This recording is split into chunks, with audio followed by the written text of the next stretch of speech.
Welcome to Moments with Marianne. I'm so delighted we're spending this time here today.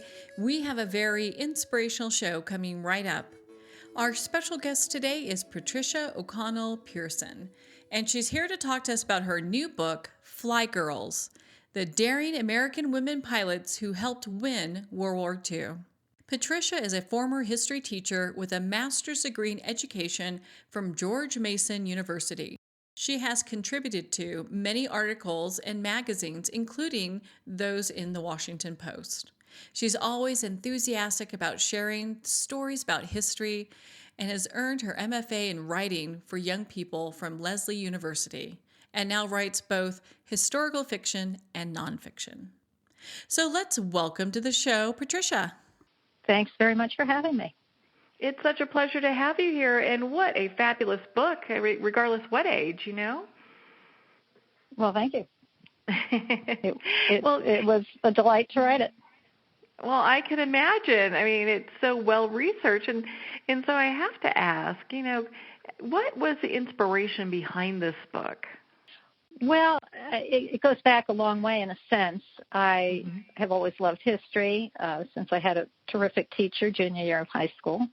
And so I majored in history in college and sort of fell into teaching by accident, but ended up loving it for decades.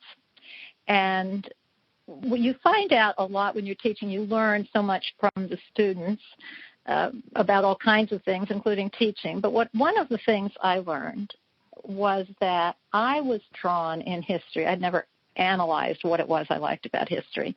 And I realized one of the things I liked most was stories that inspire, stories about ordinary people doing extraordinary things. And they make me feel like I can do better, I should do better, that I can be better, and that all of us can step up and do extraordinary things. So I first heard about the Women Air Force Service Pilots, which is the name of the group, called WASP, and I only heard about them about 3 years ago. And, of course, they struck me right away as that kind of a story of ordinary people doing something extraordinary. And I, at first, was a little embarrassed, chagrined, that I had never heard of them, even though I taught American history for many years. They did not appear in textbooks. They did not appear in the other reading that I had done, big, huge tomes on World War II, and I had never heard of them. And so that struck me as a bit odd, and I began looking into them and realized what a great story they are, and they were right up my alley in terms of people I wanted to be like. Well, when you were doing your research for, just as it sounds like it was kind of a passion kind of that evolved into a book. When you were doing your research for that, were there certain women that stood out? Because I think a lot of young girls and younger people don't understand, how women's rights have evolved over time. And, it wasn't all that long ago that we were even able to vote. That's right. And these women, as I came across them, and still do, I still will come across something where there's, unfortunately, an obituary. We're losing these people very rapidly, of course. And so you read something in a local newspaper about one of these women, and they'll have a picture of her in her more recent years, in her 90s. And the pictures just grabbed me, because you can see it in the pictures of them in the 1940s, and you can see it in the pictures of them in their 80s and 90s, that they have a spark, that these are people, you'd want them on your side if you ever needed help. They are vibrant women. And so a number of them stick out for a variety of different reasons, some for their tremendous skill as pilots, and some for their tremendous determination. They didn't come into this easily, and they were determined to do it, ran into all kinds of difficulties that we can talk about as we go along. But and then afterwards, they mostly married and had families. But many of them also had careers, which was unusual for that generation. And so they did continue to stand out. Some of them continued to set records in aviation. Some of them became professors, artists. They ran their own businesses. They did all kinds of things. And eventually then they fought for recognition as WASP, and they did that just as well. So there were just a slew of them. The one who inspired me initially was a woman in my own local area, and I live just outside Washington, D.C. And I saw in our local news, and I don't know if it ever was in the national news, that a woman had died in Silver Spring, Maryland, and she had been a WASP. She was 95 years old when she died in 2015. And she had left a note for her children that she wanted to be buried at Arlington National Cemetery, the most prestigious military cemetery in the country. Her children applied, and the cemetery said no, because she was not technically military. Wow. And so other women who had been WASP had been buried at other military cemeteries in other parts of the country because they had eventually gotten militarization for purposes of veterans' benefits. But Arlington National Cemetery is not run by the Bureau of Veterans Affairs. It's run by the Army. And they interpreted the law that they couldn't do it. Well, her children didn't take no for an answer, and they went to Congress, and they got petitions and so forth. And in 2016, Congress passed a law, and Barack Obama signed it, allowing these women to be buried at Arlington. And so this woman just intrigued me when I saw her in the local newspaper and on our local news. And that's really the first time I'd heard of them, and that's how I got into it, was through her. Her name was Elaine Harmon. And there's a wonderful picture of her at the age of 86 in the cockpit of the kind of plane she flew during the war, just grinning from ear to ear, just obviously embracing life. Yeah, just love it. And, it's so interesting. These women were not only pioneers but rebels in many ways because, they wore pants, they were actually doing like jobs. It was totally different than what the norm was doing.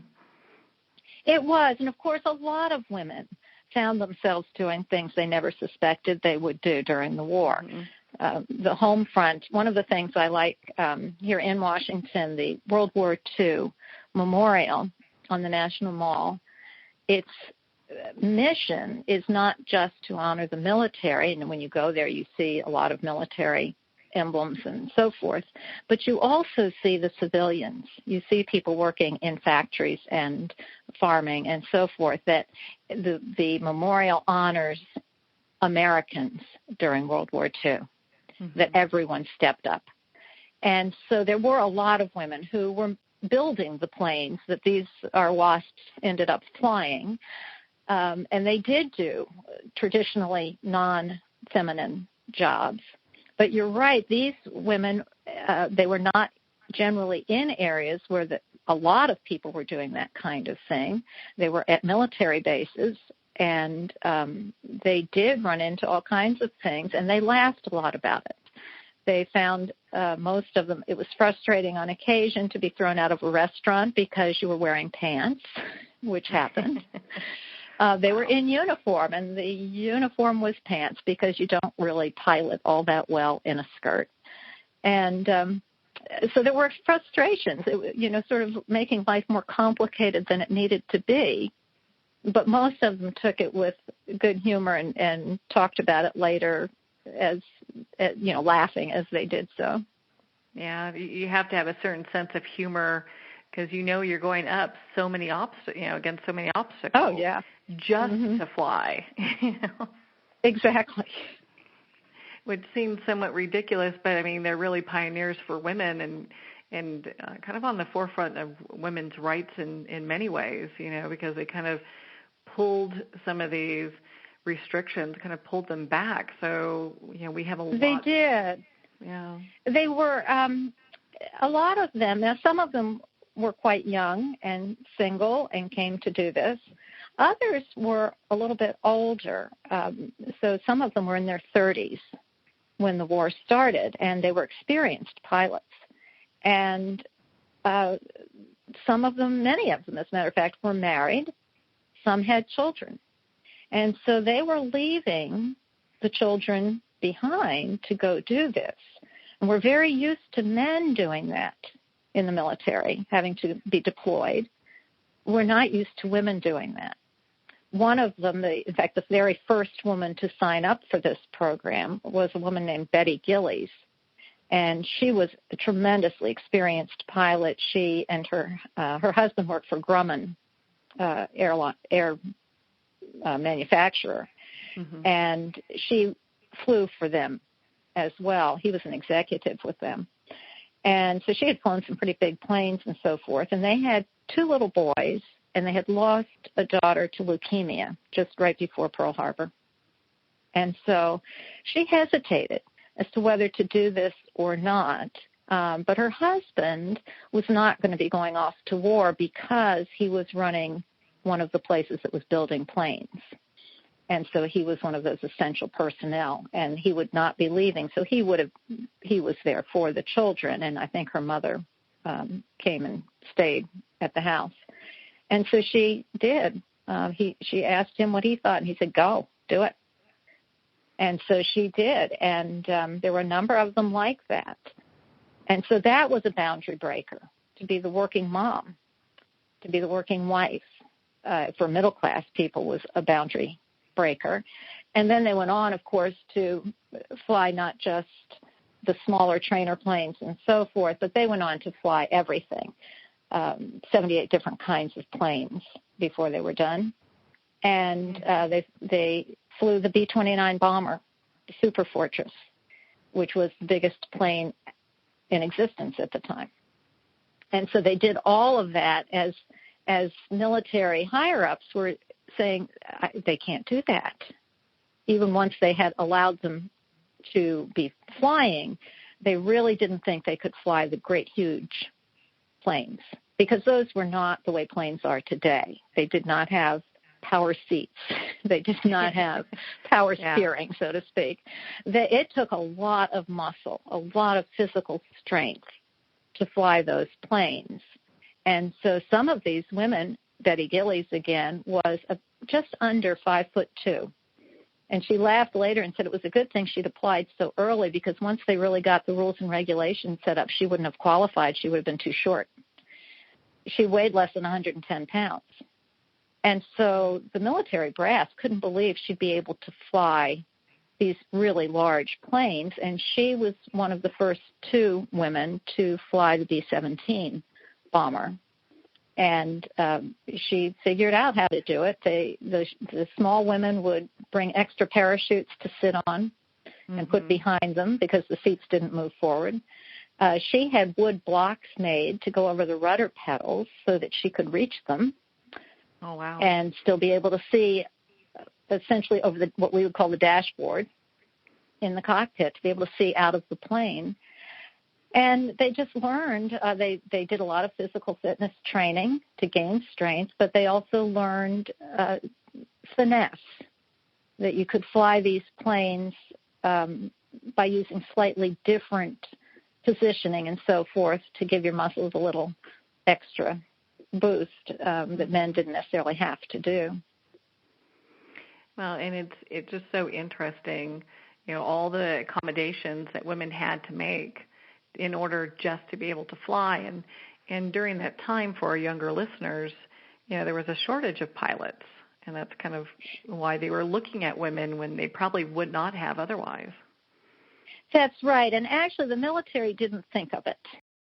When the war started in 1939, this country was fairly isolationist, both in Congress and in the public. And the war had started in Europe, but they hoped to avoid it, oceans protecting us and so on. And Franklin Roosevelt, president at the time, understood that that was very unlikely, that this country would be involved. And so he began to work with Congress to start a draft. It was our first peacetime draft in our history, to pull men into the military, begin to build the military. Our army at the time was smaller than Portugal's. We did not have a big military. And he also began to get funding to build planes, tanks, ships, etc. He wanted 10,000 planes. They agreed to 6,000 and began to manufacture them. And about the same time, just very shortly, maybe 2 weeks after the war started, Jacqueline Cochran, who was a very famous aviator at the time, and in fact she still holds the record for more record setting of altitude, speed, and distance than any other pilot, man or woman. And she wrote a letter to the military suggesting that women could fly non-combat kinds of missions if needed. She got nowhere with it.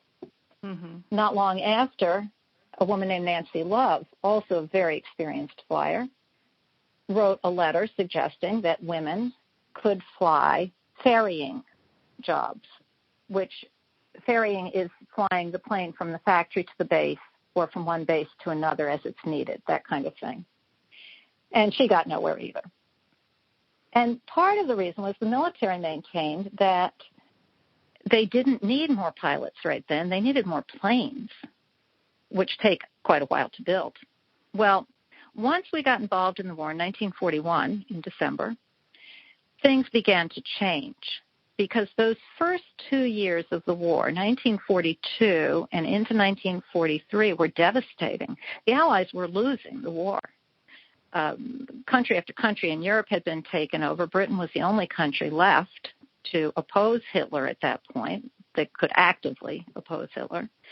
And once we're in the war, we're fighting a two-front war. We've lost island after island in the Pacific, and we're losing planes and, very sadly, pilots just constantly. And so now there really was a shortage of pilots. And so the military revisited. The general who was running what was at the time was called the Army Air Corps. The Air Force was not an independent branch of the military until after the war. His name was Hap Arnold. And he was not opposed to women flying. He knew there were very good women pilots out there. But he was not convinced they could fly the big planes. And he knew a lot about flying. He was a tremendous aviator himself. He had learned to fly in 1911, which is just 8 years after the airplane was invented. And his instructors were Orville and Wilbur Wright.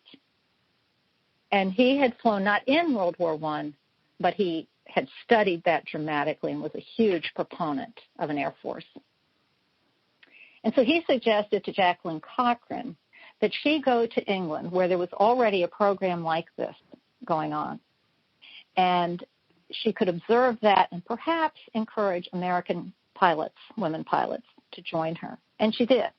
And about 25 American women went to England and flew ferrying flights. And one of the things these women did there was that during the Blitz, when Germany was bombing England night after night after night in the summer of 1940, these women would go running out on the tarmac to get the planes up so they wouldn't be bombed. But they weren't armed.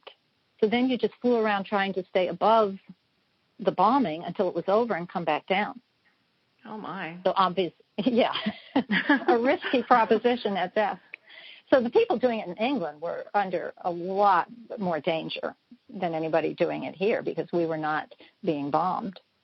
At any rate, so Cochran went to England to do that. And in September of 42, as things are not going well for the Allies, Nancy Love got permission to go ahead and contact the women she had done research on in order to begin a ferrying program. And her program was called the Women, now I'm going to go blank on them, the Women Auxiliary Ferrying Squadron, yeah, the WAFs. And she sent telegrams to 83 women. She had done her homework. She had gone through, of course, this was long before computers or databases. She had gone through flight records. Pilots keep very careful logs of all their flight time. And she had gone through that kind of thing, and she was a member of a club called the 99s. It had started in the 20s, and Amelia Earhart was its first president. And it was a women's pilots club, and there were 99 members originally. Still exists today. There are thousands of members internationally today. And so Nancy Love went through those records, and she knew the day she got the permission to do it, she could send those telegrams. She knew exactly who she was looking for. Mm-hmm. She wanted women who had at least 500 hours of flight time. Now, men going into training to do military flying, who were already pilots, needed 300 hours, but she wanted 500. And in fact, the 28 women who eventually, or I shouldn't say eventually because it was pretty quick, but who did join her at Newcastle, Delaware, had an average of 1,200 hours of flight time. They had done all kinds of flying. Many of them were flight instructors because the government had started in the late 30s a program called the Civilian Pilot Training Program.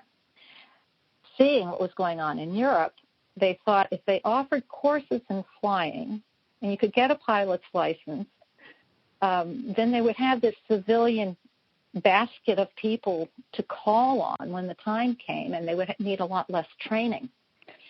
And so they did it through colleges and universities where you could take the ground courses as part of your curriculum, and then it would be near an airfield where you could do the actual flying. And women were allowed in that program. 10% of each class could be female until Pearl Harbor, and then they closed it to women and did all men. And so a lot of these women had gotten their licenses through that program and then went on to teach. One of them was a barnstormer. One of them, Barbara Poole, had been the youngest commercial pilot in the country when she was 17.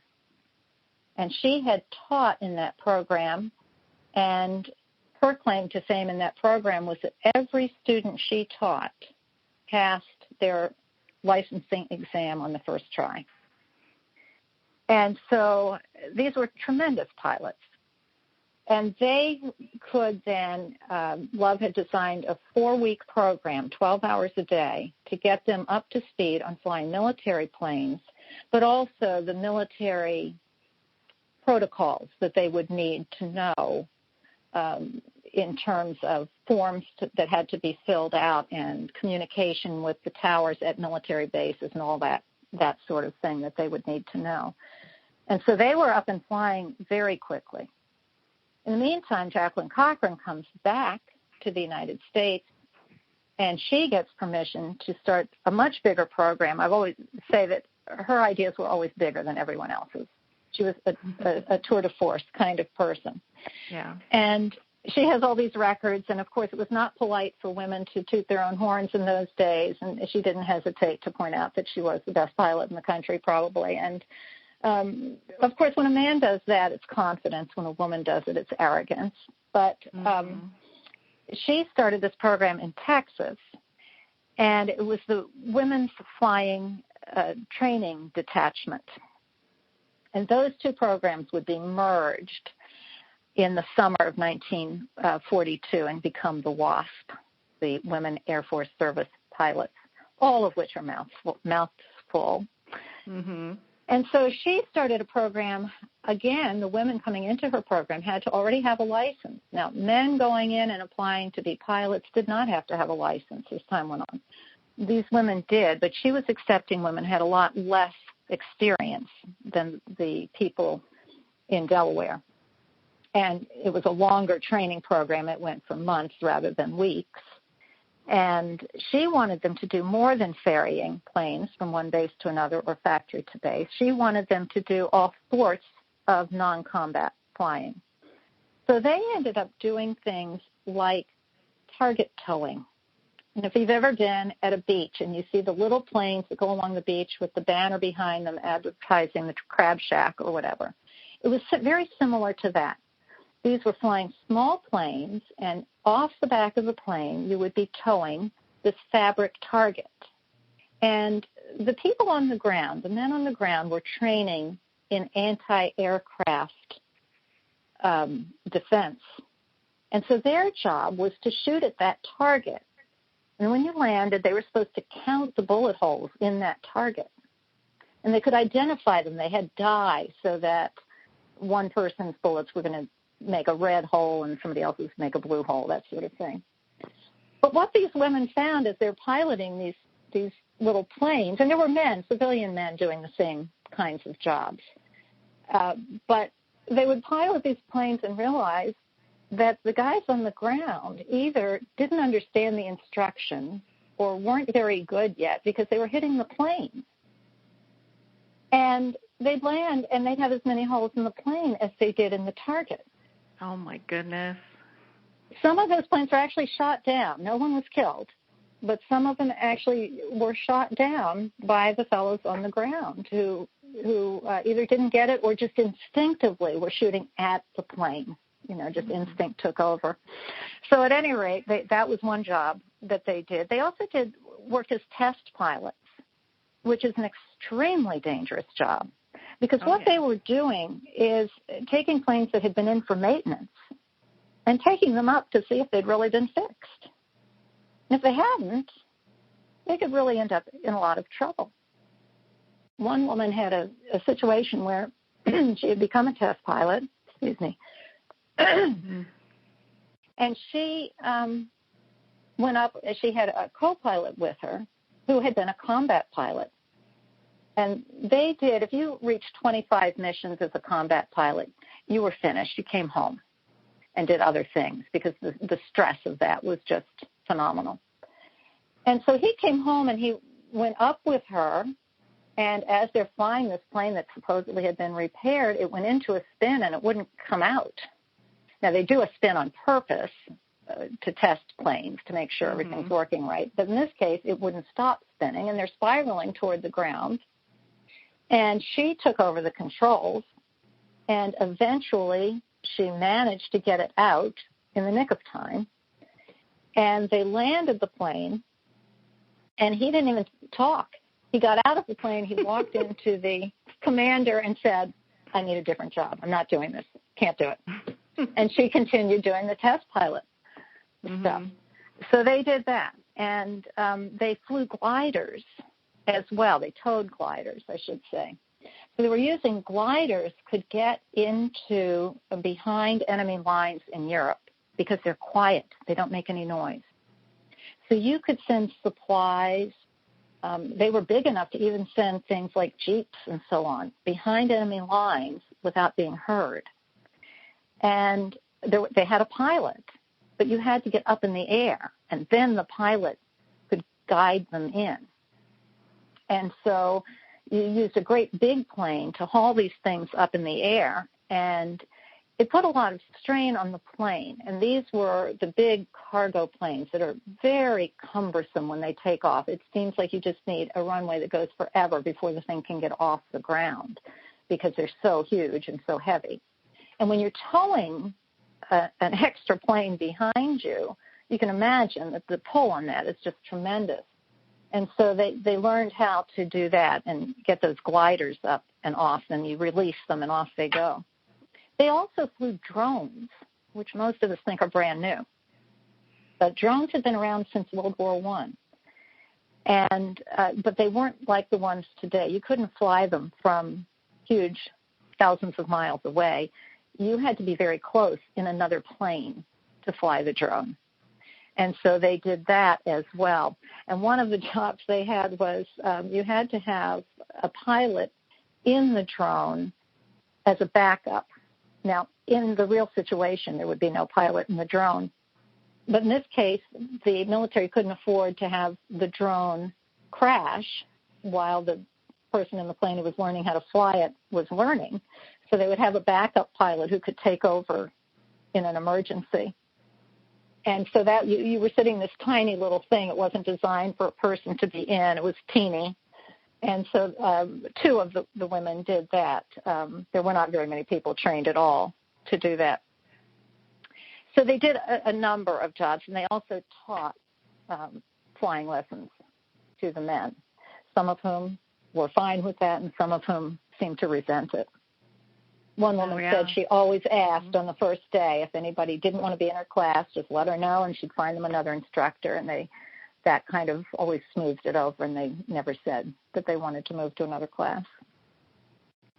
Yeah, it kind of nip it in the bud right there and move forward, because if you're a good pilot, you're a good pilot, you know? Exactly, and most of them, as much as they did run into a lot of discrimination, but most of them later said that most of the pilots that they worked with, and particularly the combat pilots who were back and forth and knew them, had no problem with it at all. They saw the skill, and they were all equals. And it seemed to be very dependent on where you were located. It came from the top down. So in Long Beach, California, there were 80-some WASP stationed there. It was huge. And they flew every kind of plane, big, small, all different kinds of things. They were accepted as equals. They never had a problem. None of them saw any problems there.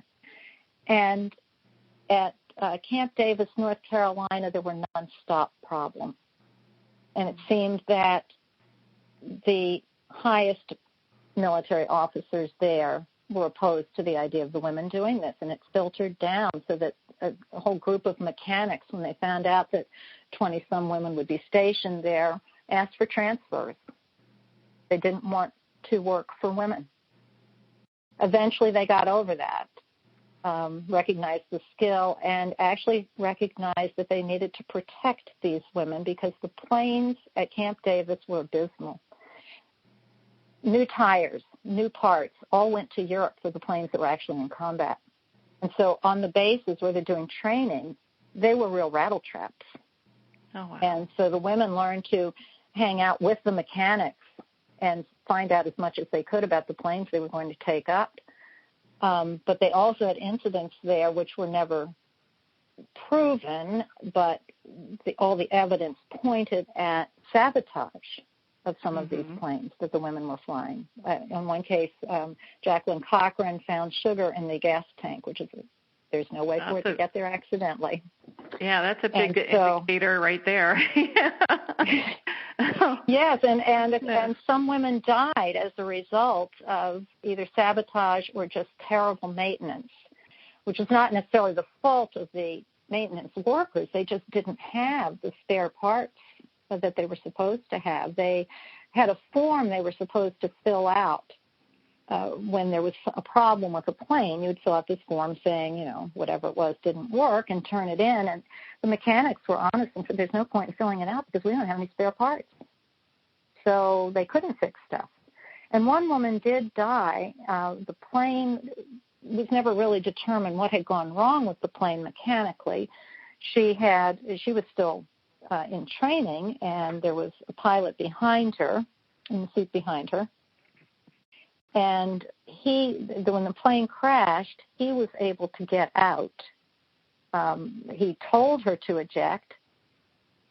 She didn't. He couldn't figure out why he's screaming at her to eject. He did. She didn't. And the plane caught fire on the ground, and she died. And it turned out later that plane had been turned in with the form that the hatch would not open from the inside of the pilot's seat. Oh, wow. She couldn't get out. Yeah, she was trapped in that plane when it crashed, and all the people on the base witnessed this, and it was really horrific. Yeah, it seems like at some point there was a turning point for all this as well, that there was a little bit more acceptance, and even though I know later on they did go and disband the group of women. Mm-hmm. Yeah, most of the women felt that once they proved that they could, in fact, fly these planes, then there was acceptance, and they referred to their brother pilots and sometimes got notes when they delivered a plane to a base and they knew it was going from there straight to combat overseas. They would sometimes leave a note in the pilot's seat, wishing them the best and that sort of thing, and occasionally got notes back from the pilots thanking them for having tested the plane well and that kind of thing. And so there was an affection there and a respect that did grow over time. And in some places more than others, as I say, but overall in the public, once they figured out what was going on, this was all considered an experimental program, so it was kind of secretive, and the women weren't supposed to give interviews and that kind of thing. But the public saw these women in train stations, bus stations, and so on when they were moving from one place to another. Sometimes mistook them for Girl Scouts, but generally, once they found out what they were doing, they accepted them very well. And, somebody might stand up so one of these women could lie down on a bench in a train station because they were exhausted. They flew unbelievably long hours. Pilots would not be doing that today, certainly not commercial pilots. But they did. They would fly these cross-country things. Sometimes the tiny planes didn't have radios sometimes, some of the smaller ones. They didn't have radar, so you were on your own when the weather was bad. You had to just kind of find your way through the clouds and a place to land and that kind of thing. And so they had a mix of not quite knowing what to expect when they got to a base that they hadn't been to before as to how welcomed they would be. Overall, there was respect for them. So it did turn in that direction for a while and then seemed to turn back the other way. Yeah, unfortunately, it really sounds like they had to be so resourceful when it came to every new location they're at and plane that they're dealing with, just to be able to do the work that they're there to do. They were resourceful. They were not allowed early on. I think it changed toward the end, but the military was so worried that these women were just there to find husbands, and so that they would actually go through all this to find a husband. And they would they had rules most of the time when a ferrying pilot dropped a plane off at a base, he would get a ride back in some military plane that was going to the base he needed to go to, and you would just hitch a ride. The women weren't allowed to do that because the military didn't want a woman pilot in the cockpit with a male pilot unless there was a chaperone involved. And so they had to find their own way back. They'd have to leave the base, go into town, find a bus station, get back in the other direction. And so it was much slower than if they'd been able to just hop on another plane, but they weren't allowed to. And they were resourceful in figuring out how to fly the planes. It was common for ferrying pilots, because they flew so many different kinds of planes, both the men and the women, to keep the instructor's manual in their lap, so that as they're at cruising altitude, they could read the landing instructions and remind themselves of how to land that particular plane. And it seemed that the women paid more attention to the instruction manuals than the men on average. And so eventually several commanders realized this, and they used the women as examples when men didn't want to fly particular planes. This was true of the B-26 and the B-29. They both came off the assembly line. Of course, these things are being produced as fast as possible with not nearly as much preliminary testing as people would have liked. And so both of those planes had reputations for accidents and fires. And Paul Tibbets, who was the man who eventually flew the Enola Gay that dropped the first atomic bomb, was flying the B-29, and he loved it. He thought it was a wonderful plane, and they needed it because it could fly so far without landing. But the men generally didn't want, a lot of pilots didn't want to fly it because of its reputation for catching fire. And so there was a woman, he had two women from a nearby base who volunteered to fly the plane. And he taught them how to fly it. It took him 3 or 4 days, and they were doing it very, very well. And then his idea was that they would go and do sort of an air show. And then when they landed, and all the guys on the ground are supposed to be flying this plane and not wanting to, and they do this, remarkable kind of air show and land, and when they get out, oh my goodness, it's 2 women pilots, and then the men were willing to fly it. and Tibbets even said, he said he wanted it to show that it was so easy even a girl could do it. And that way the men, their egos wouldn't let them say, I'm afraid to fly that plane. Yeah. So that happened with several different situations where the women were asked to do that. Yeah, they're saying, well, if the women can do it, come on, you can too. Exactly. They were ashamed to be embarrassed, to be afraid to fly it if the girls could do it. Mm-hmm. And, it's called Fly Girls, and there was some hesitation about that title. I never refer to them as girls in the book. They were women. And but at the time, in the 1940s, that was not pejorative. It was not demeaning. A lot of the male pilots were referred to as fly boys. So it was fly girls and fly boys. And, of course, the fly boys were considered the absolute cream of the crop of the military, was to be a fighter pilot. That was anybody's dream job.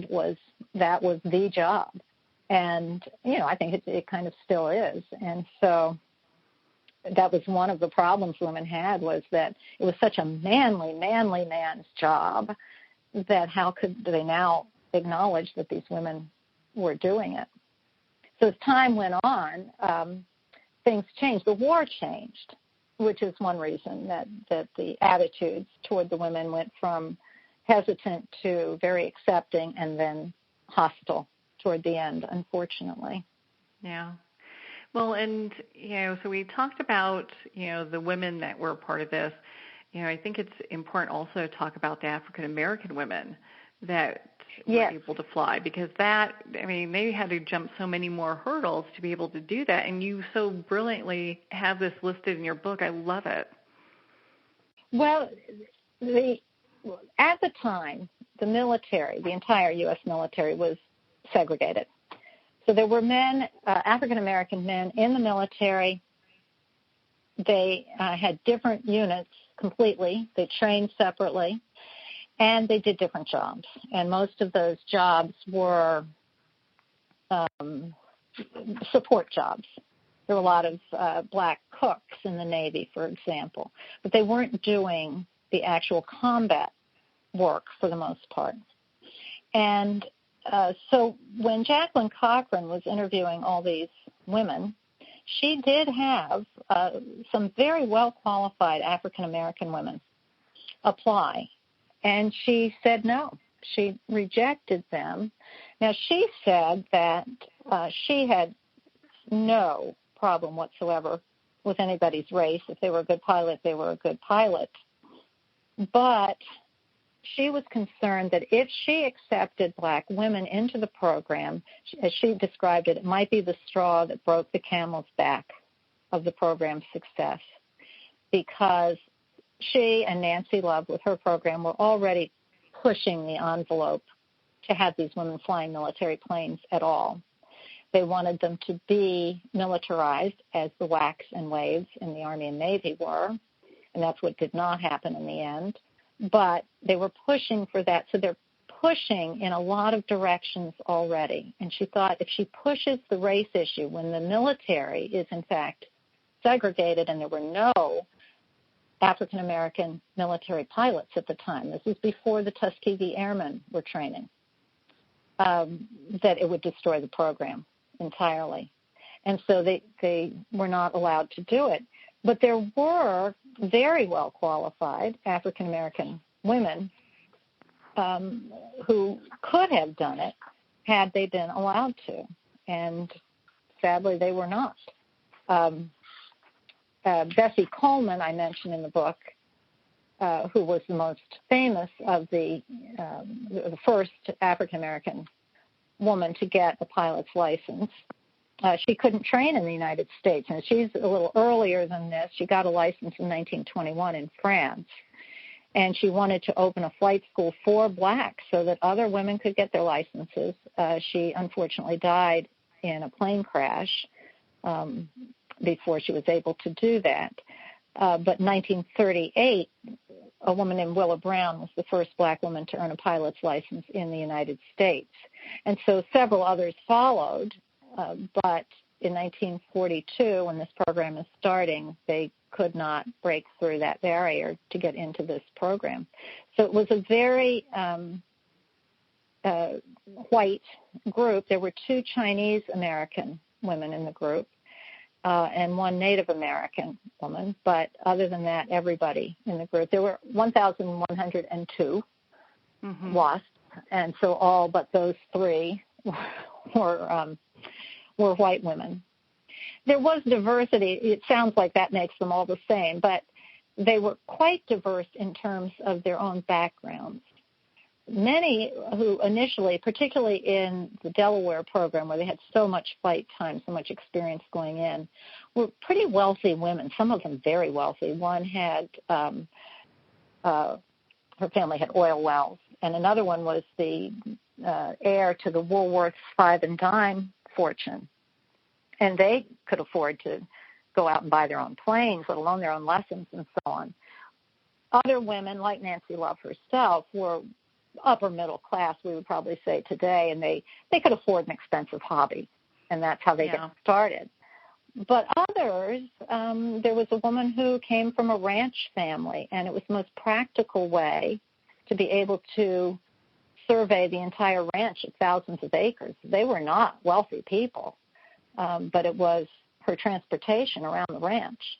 And another who had grew up very poor in Nebraska and got her pilot's license. And those kinds of people would go to the nearby airstrip and offer to wash the airplanes or work at the desk or whatever they could do to get lessons for free. So they would exchange work for getting lessons and then eventually for flight time. So they scrambled. Those women were resourceful, too, in figuring out how they could do something they couldn't afford to do. Yeah, because flying is an expensive hobby. It is. Or a job in some cases. Yeah, there was one woman who went to the Texas training program who was very wealthy, and she had show dogs. She had these Afghan hounds that she took around to shows, and she had gotten her pilot's license so that she could fly the dogs to dog shows around the country. And when she arrived in Texas, in the middle of nowhere in Sweetwater, Texas, a very small place at the time, and she had her dogs with her and stayed in a good hotel nearby. But once they got there and proved that they could not just fly but do the physical training and the long hours and all the rest of it, the dirt, the living in barracks eventually when they're out in the middle of nowhere and that kind of thing, then everybody was equal. What your background was, how educated you were, and so on did not matter. Yeah, it was all about the flying. It was all about the flying. These women loved the flying, and for all the trouble they had and the danger, 38 died in the course of their duty. But with all of that, the vast majority look back on it as the best time of their lives. That they felt that they loved flying, and that being able to use your skills and something you love to do to serve your country in a time of just tremendous need was just like a dream come true, that you could turn this thing you love doing into something so purposeful.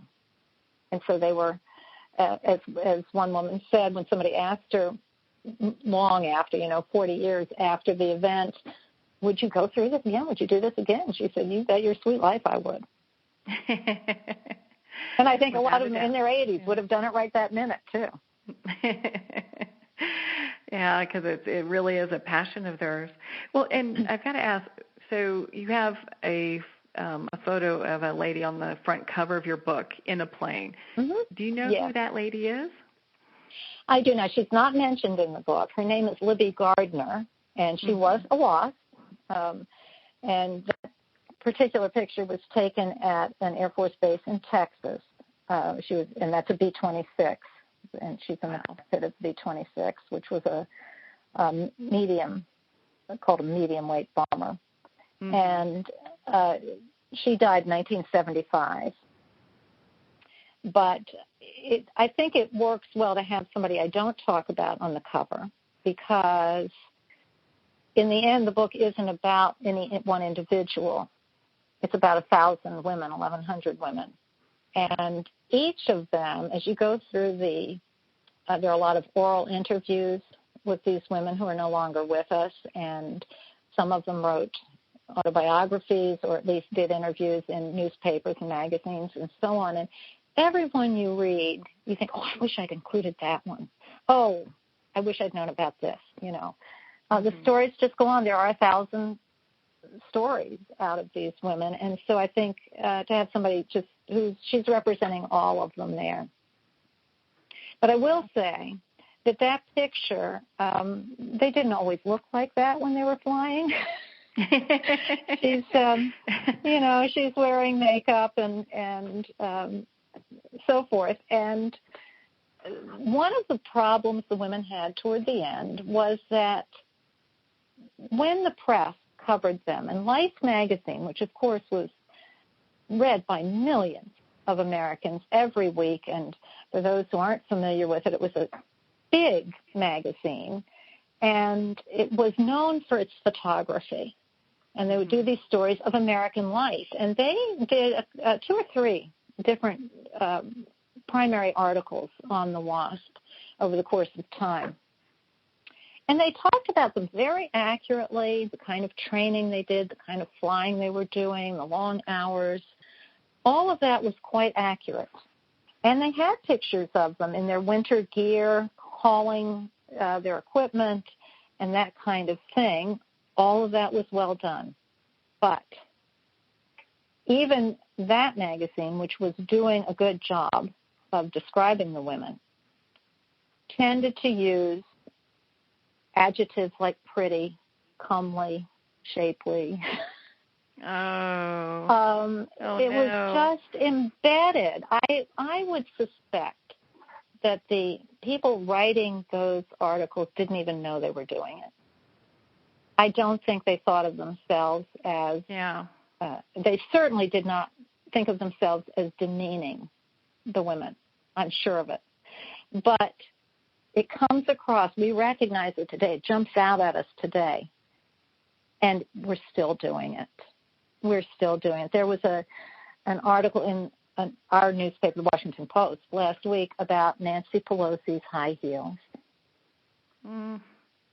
And I think, it was not, it was talking about the power of high heels with women, which does linger.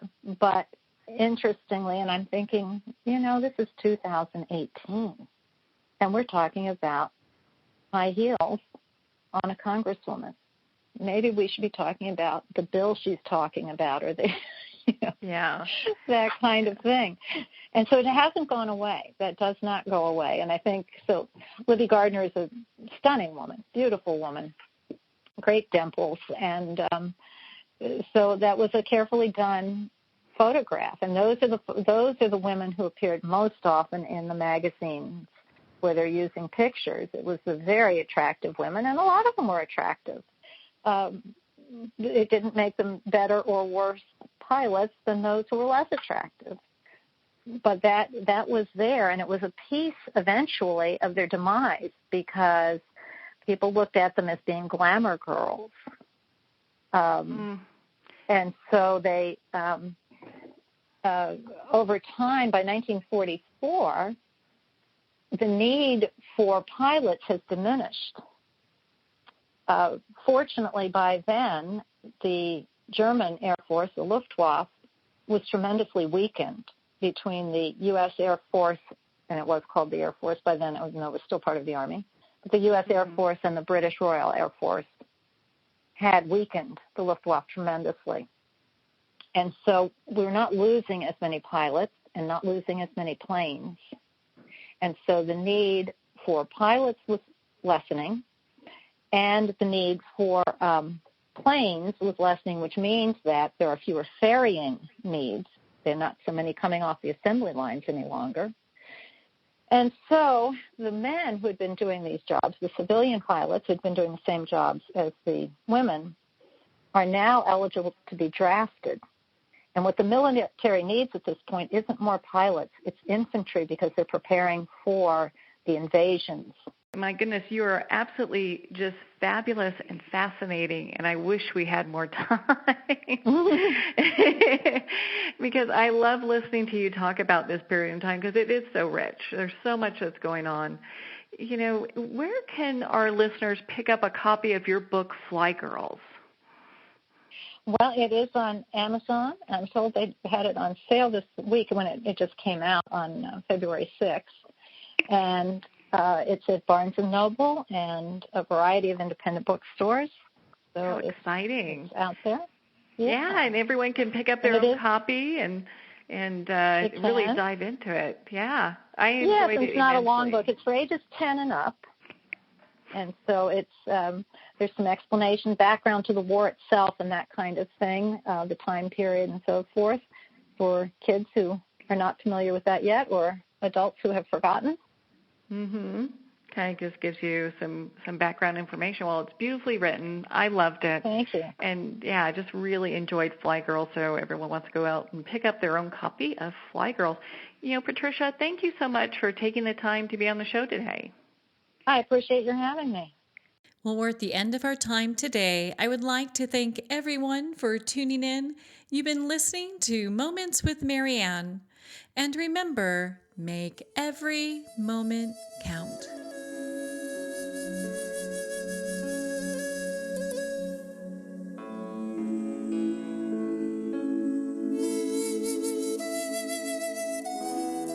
In a single moment, your life can change. Moments with Marianne is a transformative hour that covers an endless array of topics with the best of the best. Her guests are leaders in their fields, ranging from inspirational authors, top industry leaders, and business and spiritual entrepreneurs. Each guest is gifted and a true visionary, a recognized leader in her own work, and while teaching others to develop, refocus, and grow, Marianne will bring the best guest and sometimes a special surprise. Don't miss this. You never know just which moment will change your life forever. Moments with Marianne airs every Thursday, Friday, and Sunday at 8 p.m. Eastern, 6 p.m. Mountain Time. Make sure to tune in and visit momentswithmarianne.com for more information.